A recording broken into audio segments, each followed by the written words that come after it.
Chapter 32. Elizabeth was sitting by herself the next morning, and writing to Jane while Mrs. Collins and Maria were gone on business into the village, when she was startled by a ring at the door, the certain signal of a visitor. As she had heard no carriage, she thought it not unlikely to be Lady Catherine, and under that apprehension was putting away her half-finished letter, that she might escape all impertinent questions, when the door opened, and, to her very great surprise, Mr. Darcy, and Mr. Darcy only, entered the room. He seemed astonished, too, on finding her alone, and apologized for his intrusion by letting her know that he had understood all the ladies were to be within. They then sat down, and when her inquiries after Rosings were made, seemed in danger of sinking into total silence.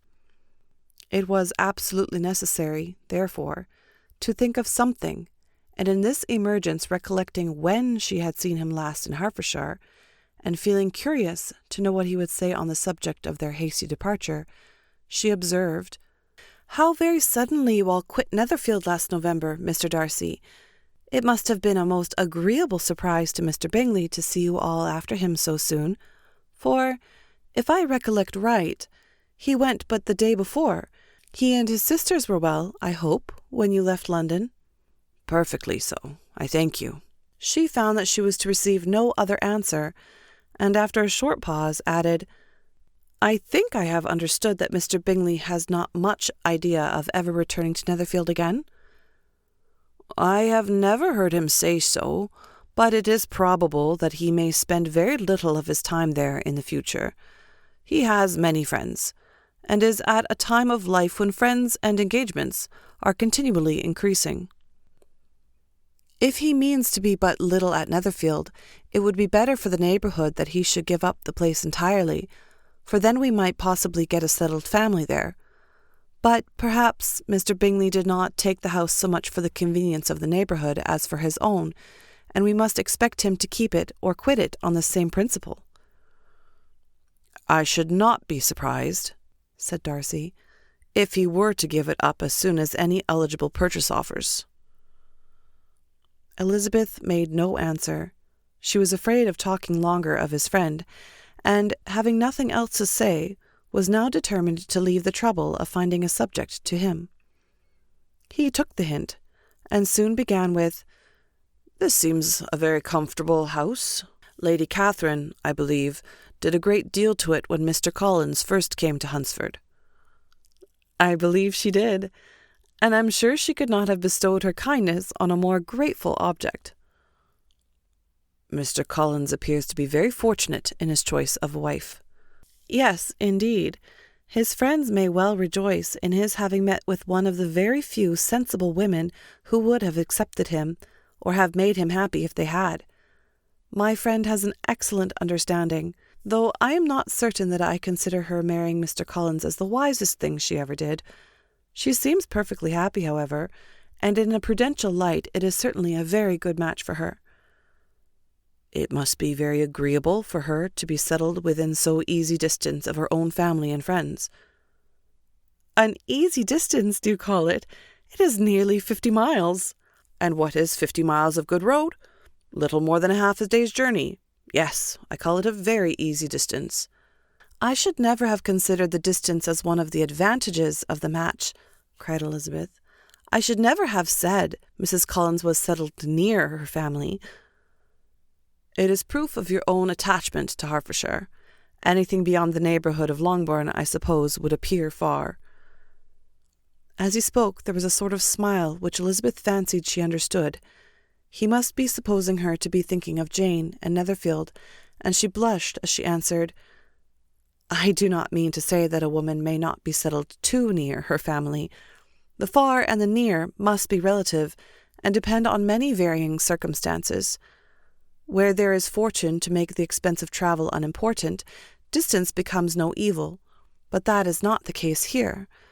Mr. and Mrs. Collins have a comfortable income, but not such a one as will allow frequent journeys, and I am persuaded my friend would not call herself near her family under less than half the present distance." Mr. Darcy drew his chair a little towards her, and said, You cannot have a right to such very strong local attachment. You cannot have been always at Longbourn." Elizabeth looked surprised. The gentleman experienced some change of feeling. He drew back his chair, took a newspaper from the table, and glancing over it, said in a colder voice, "Are you pleased with Kent?"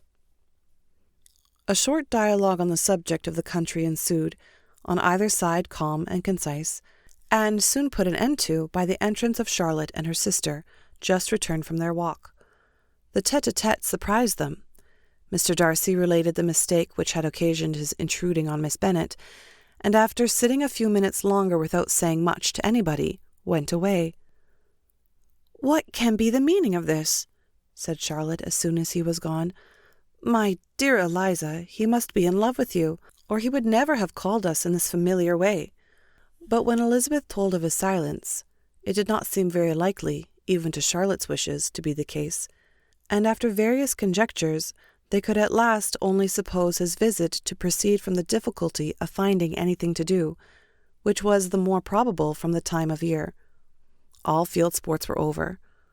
Within doors there was Lady Catherine, books, and a billiard table, but gentlemen cannot always be within doors, and in the nearness of the parsonage, or the pleasantness of the walk to it, or of the people who lived in it, the two cousins found a temptation from this period of walking thither almost every day. They called at various times of the morning, sometimes separately, sometimes together, and now and then accompanied by their aunt.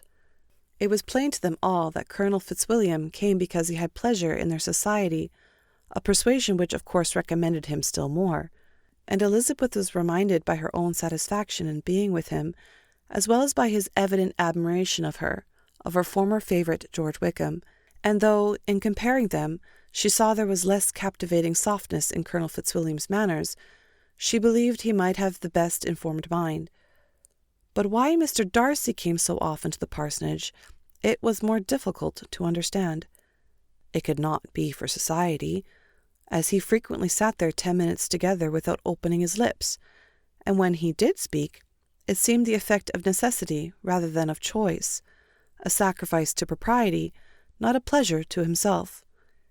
He seldom appeared really animated. Mrs. Collins knew not what to make of him. Colonel Fitzwilliam's occasionally laughing at his stupidity proved that he was generally different, which her own knowledge of him could not have told her. And as she would like to have believed this changed the effect of love, and the object of that love her friend Eliza, she set herself seriously to work to find it out. She watched him whenever they were at Rosings, and whenever he came to Hunsford, but without much success. He certainly looked at her friend a great deal, but the expression of that look was disputable.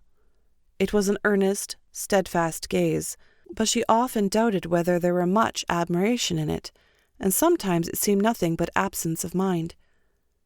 She had once or twice suggested to Elizabeth the possibility of his being partial to her, but Elizabeth always laughed at the idea, and Mrs. Collins did not think it right to press the subject, from the danger of raising expectations which might only end in disappointment, for in her opinion it admitted not of a doubt that all her friend's dislike would vanish if she could suppose him to be in her power. In her kind schemes for Elizabeth, she sometimes planned her marrying Colonel Fitzwilliam. He was beyond comparison the most pleasant man. He certainly admired her, and his situation in life was most eligible. But to counterbalance these advantages, Mr. Darcy had considerable patronage in the church, and his cousin could have none at all.